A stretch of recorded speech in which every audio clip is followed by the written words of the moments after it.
வணக்கம் ஜெய்ஹிந்த். இன்னைக்கு நம்ம சேனல்ல பாகிஸ்தான் ஆக்கிரமிப்பு காஷ்மீர் பத்தி ஒரு மிக மிக முக்கியமான அப்டேட் பார்க்க போறோம். போராட்டம் இப்போ உச்சகட்டமா போயிட்டு இருக்கு. குறிப்பா பிஓகேல இருக்கக்கூடிய மிக முக்கியமான நகரமான ராவல்கோட் இந்த ப்ரொட்டஸ்டோடைய மைய பகுதியா இருக்கு. நான் ஏற்கனவே சொல்லியிருந்தேன், அது அவங்களுடைய உரிமைக்கு உண்டான ஒரு போராட்டமா இருந்துச்சு.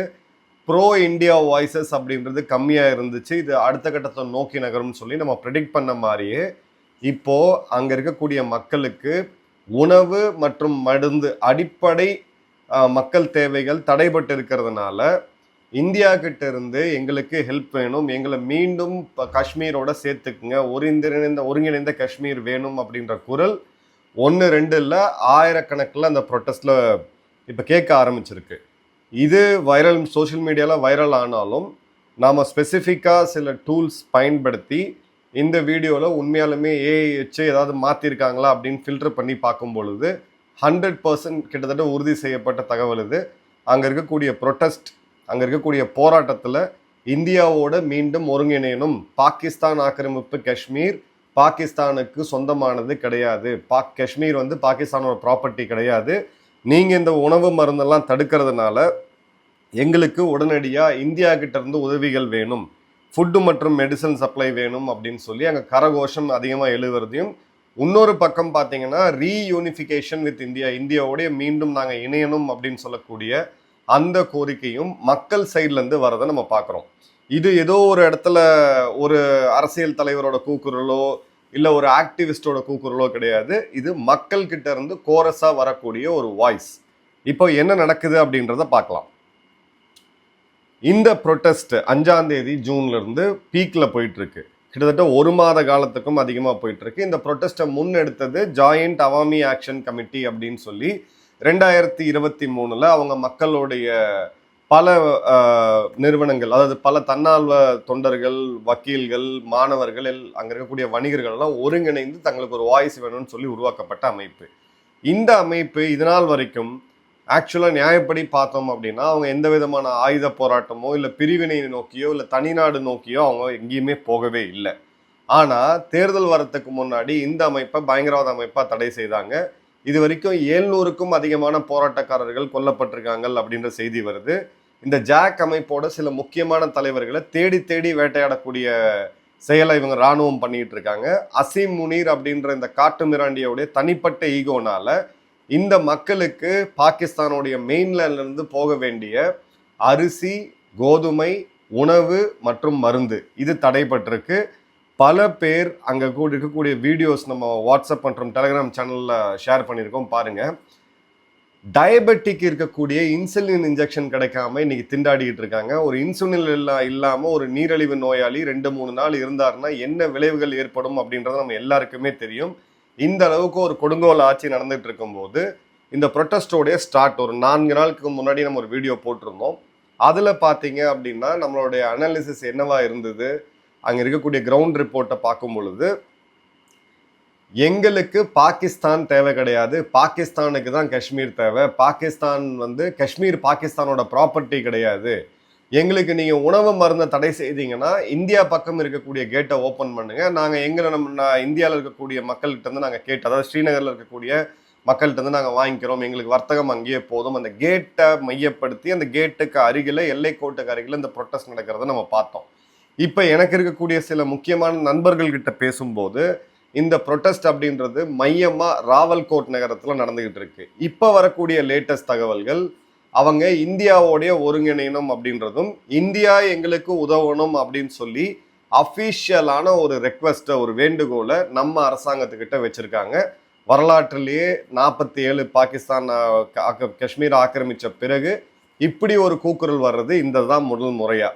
ரெண்டாவது, இவங்களுடைய லாபி, அதாவது மிர்பூர் இஸ்லாமியர்கள், அவங்களுடைய லாபி ரொம்ப ஸ்ட்ராங்கு. குறிப்பாக யூகே மற்றும் ஐரோப்பாவில் அங்கேயுமே பாகிஸ்தானுடைய தூதரக அதிகாரிகள் இவங்க பேட்டி கொடுக்கக்கூடிய இடங்கள்ல ஓப்பனாக அவங்களை கிரிட்டிசைஸ் பண்ணுறதும், மனித உரிமை மீறல்கள் அதிகமாக நடக்கிறோம் அப்படின்ற அந்த இடமும் ரொம்ப ஒரு முக்கியமான பாயிண்ட்டாக இருக்குது. ரொம்ப முக்கியமாக இவங்களுடைய அந்த 45 சீட் அசம்பிளி சீட் அங்கே இருக்குது. இந்த 45 அசம்பிளி சீட்டில் 12 சீட் காஷ்மீரி ரெஃப்யூஜிஸ்க்குன்னு அவங்க ரிசர்வ் பண்ணியிருக்காங்க. பட் இது ப்ராக்டிக்கலாக பார்த்தீங்கன்னா இந்த 12 சீட்டை மத்திய அரசாங்கம் யார் இருக்காங்களோ பாகிஸ்தான்ல அவங்களுடைய கட்சியில சேர்ந்த ஆட்களை ஒரு நியமன எம்எல்ஏவா போடுறாங்க. அப்ப 45ல் 12 போச்சு. மிச்சம் இருக்கக்கூடிய இடங்கள்ல எதிர்கட்சி அங்க இருக்கக்கூடிய லோக்கல் கட்சிகள் போட்டி போடும்போது அங்க மெஜாரிட்டி கிடைக்காம போகும்போது இன்டைரக்டா இது ஒரு பப்பட் அரசாங்கமா நடத்திக்கிட்டு இருக்காங்க. இதுதான் main core of the problem. 2வது உணவு மற்றும் மருந்து, 3வது மின்சாரம். இப்போ எந்த இடத்துலையுமே இவங்க பின்வாங்கல. இப்போ ராவல்கோட் அங்க இருக்கக்கூடிய பூஞ்ச் மாவட்டத்தில் இருக்கக்கூடிய ராவல்கோட்ல 7ஆம் தேதி 9ஆம் தேதி இந்த கிளாஷ் அப்படின்றது உச்சகட்டமா போச்சு. கிட்டத்தட்ட 700க்கும் அதிகமான மக்கள் கொல்லப்பட்டிருக்காங்க, இல்லை காணாம போயிருக்காங்கன்ற செய்திகள் வருது. AK-47 mortar, heavy machine gun, sniper இதெல்லாமே போர்க்காலங்களில் யூஸ் பண்ணக்கூடிய ஹெவி வெப்பன்ஸ். இதை பயன்படுத்தி அவங்க மக்களை சுடக்கூடிய அந்த காட்சிகள் லைவா நம்ம வீடியோஸ்ல பார்க்க முடியுது. அதன் பிறகு இன்டர்நெட்டை ஷட் டவுன் பண்ணாங்க. போராட்டத்தை அந்த காரர்களை கட்டுப்படுத்துறதுக்கான, வேட்டையாடுறதுக்கான வேலைகளை பண்ணாங்க. இஸ்லாமாபாத்ல இருந்து ராவல்கோட் போகக்கூடிய அந்த மெயின் ரோட்டை பிளாக் பண்ணி உணவு மற்றும் மருந்தை பிளாக் பண்ணாங்க. அதன் பிறகும் இந்த போராட்டம் வலுப்பட்டுட்டே போச்சு. இப்போ அவங்களுடைய பெண்கள், இளைஞர்கள் குறிப்பா ஃப்ரண்ட் எண்ட்ல நிக்கிறாங்க. இப்போ இந்த 3 வாரம் கழிச்சு இவங்களுடைய ஜாக் அமைப்புடைய மிக முக்கியமான லீடர் சர்தார் அமன் கான் அவர்கள் POK is not part of Pakistan அப்படின்றத பிரகடனப்படுத்தியிருக்கார். ஸோ இந்த பிரிவினை இந்த 68 to 71 கிழக்கு பாகிஸ்தான் மற்றும் மேற்கு பாகிஸ்தான் பாலிடிக்ஸை நல்லா ஒத்து பார்த்தவங்களுக்கு இது என்ன நான் சொல்றேன்றது ரொம்ப தெளிவாகவே புரியும். அடுத்த கட்டத்தை நோக்கி போயிருச்சு. POKக்கும் பாகிஸ்தானுக்கும் சம்மந்தம் கிடையாது அப்படின்ற பிரகடனத்தை படுத்தினாங்க. பட் நேற்று தான் இருக்கிறதுலே ரொம்ப முக்கியமான பாயிண்ட்டு. இந்த இடத்துல அவங்க என்ன சொல்றாங்க அப்படின்னு பார்த்தீங்கன்னா, இந்தியா எங்களுக்கு உடனடியாக உதவணும், இந்தியாவோட நாங்கள் மீண்டும் சேரணும், ரீயூனிஃபிகேஷன் அப்படின்ற வார்த்தை முதல் முறையாக பயன்படுத்தப்பட்டிருக்கு. இது கிளியர் கட்டா அவங்களுக்கு ஒரு அலாம் பெல்ல கொடுக்கணும். இப்போ ஒரு மிக முக்கியமான ஆள், ஒரு பாகிஸ்தான் நேஷனல் அசம்பிளிலையுமே இது ஒலிக்குது. மஹமூத் கான் இவர் leader of opposition Pakistan national அசம்பிளியில். அதே மாதிரி ஒரு பஸ்தூனி நேஷனலிஸ்ட் பொலிட்டீஷியன். இவர் என்ன சொல்றாரு அப்படின்னு பார்த்தீங்கன்னா, இந்த இராணுவம் மற்றும் மக்களுக்கு உண்டான இந்த நேரடி மோதல் அப்படின்றது ஒரு இராணுவம் அப்படின்றது 4 மாவட்டங்களுக்கான இராணுவமாக ஆயிருக்கு அப்படின்றத அவர் சொல்லியிருக்காரு. அந்த 4 மாவட்டம் அப்படின்றது காஷ்மீரில் இருக்கக்கூடிய, அதாவது பாகிஸ்தான் ஆக்கிரமிப்பு காஷ்மீரில் இருக்கக்கூடிய மாவட்டங்களை பற்றி சொல்றாரு. உடனடியாக இவங்களுடைய பாதுகாப்புத்துறை அமைச்சர் கவாஜா ஆசிஃப் இதுக்கு எதிர்ப்பு தெரிவிக்கிறாரு. 2வது இவங்களுடைய அரகன்ஸ் எந்த லெவலுக்கு அப்படின்னா, இந்த பாகிஸ்தான்ல இருக்கக்கூடிய பஞ்சாபி இஸ்லாமியர்கள் இவங்களோட அரகன்ஸ் எந்த அளவுக்கு அப்படின்னா, POKல இருக்கக்கூடிய காஷ்மீரிகள் அப்படின்றது நீங்க பாகிஸ்தானியர்களே கிடையாது, உங்களுக்கு அந்த தகுதியே கிடையாது, நீங்க அதை ஏர்ன் பண்ணணும், உங்க விசுவாசத்தை காமிச்சு நீங்க ஏர்ன் பண்ணணுன்றாங்க. இந்த முட்டாள்களுக்கு புரியாத விஷயம் என்னன்னா, அவங்க இப்போ உங்க கூட இருக்கவே வேணான்ற முடிவுக்கு வந்துட்டாங்க. இந்தியா கிட்ட நாங்கள் மீண்டும் இணையணும்னு சொல்லக்கூடிய கட்டத்துக்கு வந்த பிறகு நீங்க அவங்கள கூட்டு உட்கார வச்சு பேசுறதை விட்டுட்டு இவங்களை எவ்வளோக்கு எவ்வளோ வன்முறையை அடக்குமுறை கொண்டு வரணுமோ அதை கொண்டு வரதுக்கான வாய்ப்பு பண்றாங்க. ஒருவேளை கொஞ்சமாவது அறிவு இருந்தா இவங்க குட் காப் பேட் காப் கூட பிளே பண்ணலாம். ராணுவம் ஹார்ஷா இருக்கும்போது ஒரு அரசியல் தலைவர் முன்னாடி போய் முன்னெடுத்து அதுக்கான பேச்சுவார்த்தைகள் எல்லாமே நடத்த முடியும். ஆனா அரசியல்வாதிகள் திமிரும் அராஜகத்தனமாவும் பேசுறதும், ராணுவம் ஒரு கொடுங்கோலா போய் கிராக் டவுன் பண்றது அப்படின்றது போது இது ஒரு கிளியர் கட்டான ஒரு டெட்லி காக்டைலா மாறி இருக்கு அப்படின்றத பாக்குறோம்.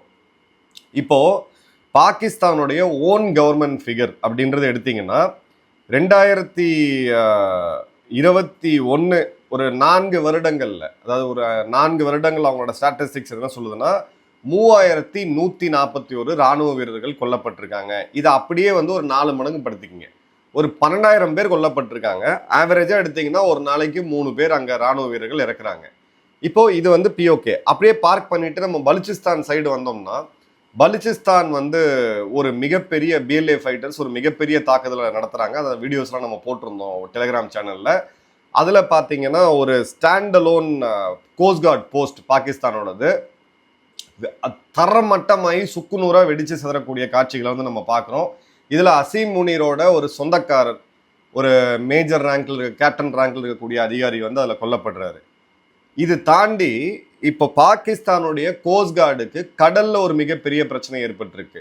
பலூச்சிகள், பஸ்தூனிகள், குர்திஷினம் இந்த 3 பேரும் ஒன்று சேர்ந்து ஒரு டெமோ தாக்குதலை கடல்ல பண்ணியிருக்காங்க. பாகிஸ்தானுடைய கடற்படை வீரர்களை குருவி சுடுற மாதிரி நடுக்கடல்ல சுடுறத வீடியோ நம்ம பார்க்க முடியுது. ஸோ ரெக்கார்டட் ஹிஸ்ட்ரியில நம்ம பார்த்தோம் அப்படின்னா முதல் முறையா கடல்ல இவங்க வந்து ஒரு பெரிய தாக்குதலை பண்ணியிருக்காங்க பாகிஸ்தான் கடற்படைக்கு எதிராக. அவங்களுடைய கோஸ்ட் கார்டு இப்போதைக்கு, அடுத்தது அவங்க கடற்படையிலுமே கை வைப்பாங்க.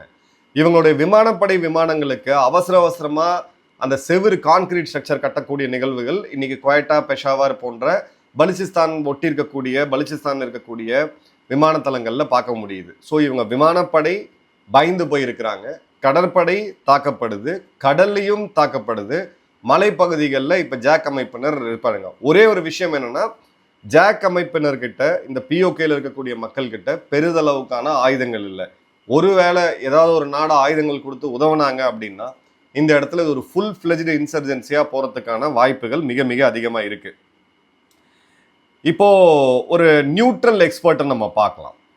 சவுத் ஏஷியா பிரீஃபோடைய அட்லாண்டிக் கவுன்சிலோடைய South Asia brief observer Michael Kugelman இவர் என்ன சொல்றாரு அப்படின்னு பார்த்தீங்கன்னா, இந்த அன்ரெஸ்ட் அப்படின்றது அவங்களுடைய லாங்குவேஜில் அது அன்ரெஸ்ட்னு சொல்றாங்க. அந்த அன்ரெஸ்ட் அப்படின்றது பாகிஸ்தானுடைய ஸ்ட்ரக்சரல் சிவில் மிலிட்ரி இம்பேலன்ஸ். நான் ஏற்கனவே சொல்ல மாதிரி ஒரு செல்லரிச்சு போன ஒரு இரும்பு இருக்கக்கூடிய தூண் தான் இன்னைக்கு பாகிஸ்தானை தாங்கி பிடிச்சிக்கிட்டு இருக்கிறது. அதில் இருக்கக்கூடிய ஃபண்டமெண்டல் ப்ராப்ளம் இது வந்து இந்தியா பாகிஸ்தான் ஸ்டோரி கிடையாது. இவங்க பிரச்சனைக்கு சுயம்புவா இவங்களே வச்சுக்கக்கூடிய சூனியம்தான் காரணம் அப்படின்னு சொல்லியிருக்காங்க. அதே மாதிரி பார்த்தீங்கன்னா இந்தியா ஒரு டிப்ளமேட்டிக்கா டாக்டிக்கலான ஒரு ஸ்டாண்ட் எடுக்கிறாங்க. ரந்தீர் ஜஸ்வால் நம்மளுடைய வெளியுறவுத்துறை செயலர் அவர் ஸ்போக்ஸ் பர்சன் பேசும்போது என்ன சொல்றாருன்னா, இது வந்து இந்த கிராக் டவுன் அப்படின்றது நேச்சுரல் கான்சிக்வன்ஸ்.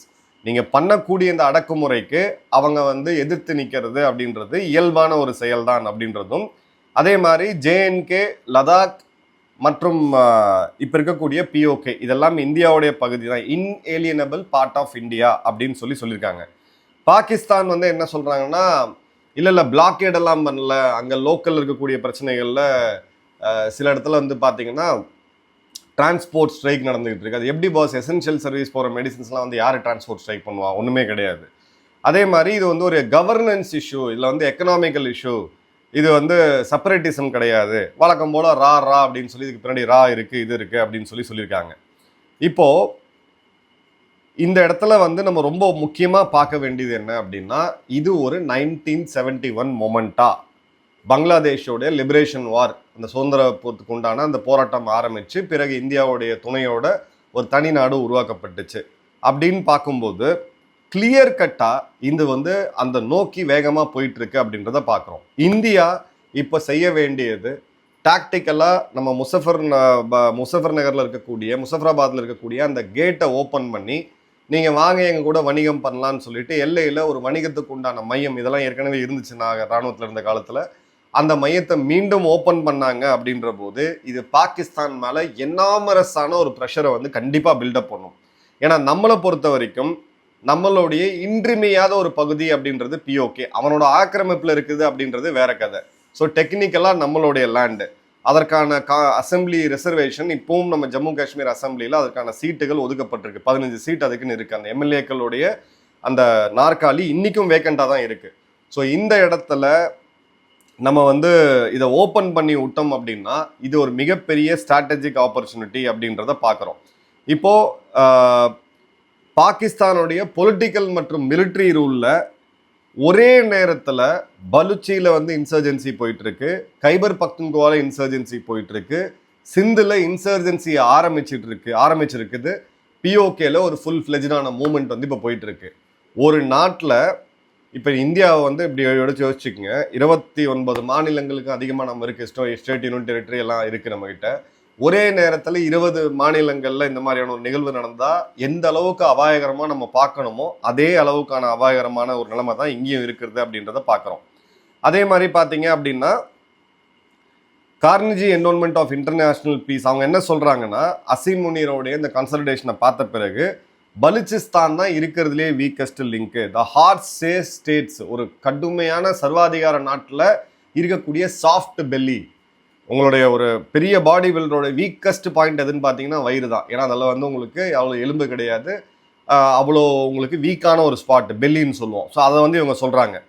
இப்போ கைபர் பக்துன்குவால மட்டும் எஸ்ஏடிபின்னு சொல்லக்கூடிய சவுத் ஏஷியன் டெரரிசம் போர்ட்டல் போய் நீங்க பாத்தீங்கன்னா கைபர் பக்துன்குவால மட்டும் 53% வயலன்ஸ் அதிகரிச்சிருக்கு.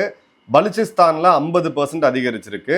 நான் ஏற்கனவே சொன்ன மாதிரி இவங்களோட ஓன் ஃபிகரே 3200 அப்படின்ற போது 12,000 பேர் இந்த கடந்த 4 வருடங்களை இறந்திருக்கிறாங்க அப்படின்றதா இந்தியாவுடைய மொத்த யுத்தங்கள்ல பாகிஸ்தான் இழந்த வீரர்களோட எண்ணிக்கையை விட இது அதிகம். ஸோ இது இந்தியா பாகிஸ்தான் பிரச்சனைன்றதை விட தாண்டி நமக்கு வந்து ஒரு பெரிய ஒரு உயிரிழப்பை பாகிஸ்தான் சந்திச்சுட்டு இருக்கிறாங்க அப்படின்றத பார்க்குறோம். இப்போ ஒரே ஒரு விஷயம் பாக்கி இருக்கு, இதை நான் வந்து எழுதி வச்சுக்கேன், இது நடக்கும். பாகிஸ்தான் ராணுவத்துக்குள்ள ஒரு மிகப்பெரிய புரட்சி கண்டிப்பா இருக்கும். குறிப்பா பலுச்சி வீரர்கள் மற்றும் பிஓகேலேருந்து போறக்கூடிய அந்த மிர்பூர் இஸ்லாமியர்கள், இவங்களை நீங்க அளவுக்கு அதிகமா வஞ்சிக்கும் போது அவங்க உங்களுக்கு எதிராக நிற்பாங்க.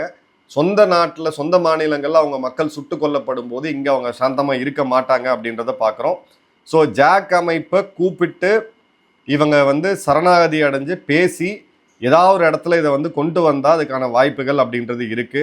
இல்லை வழக்கம் போல வந்து துப்பாக்கிகள் இவங்க இருக்கக்கூடிய அந்த சல்வார் கமீஸ் ராணுவத்தை வச்சு நாங்கள் எல்லாத்தையும் ஜெயிச்சிருவோம் அப்படின்னு நினச்சாங்கன்னா வெகு விரைவில் நம்ம எப்படி இப்போ இஸ்ரேலில் காசா எல்லைக்கு போய் நம்ம ரியல் பேட்டில் ஃபீல்டு அந்த பேட்டில் கான்ஃப்ளிக்ட் ஜோனில் போயிட்டு நம்ம ஒரு வீடியோ போட்டோமோ, வெகு விரைவில் நம்மளுடைய பகுதியான ஆக்கிரமிப்பு காஷ்மீர்லையும் போய் பிஓகேலையும் போய் இதே மாதிரியான வீடியோ போடக்கூடிய ஒரு நல்ல வாய்ப்பை பாகிஸ்தானுடைய அசீம் முனீர் வழங்காமல் போக மாட்டான்னு நினைக்கிறேன். என்ன நடக்குன்றதை பார்ப்போம். நன்றி, வணக்கம், ஜெய்ஹிந்த்.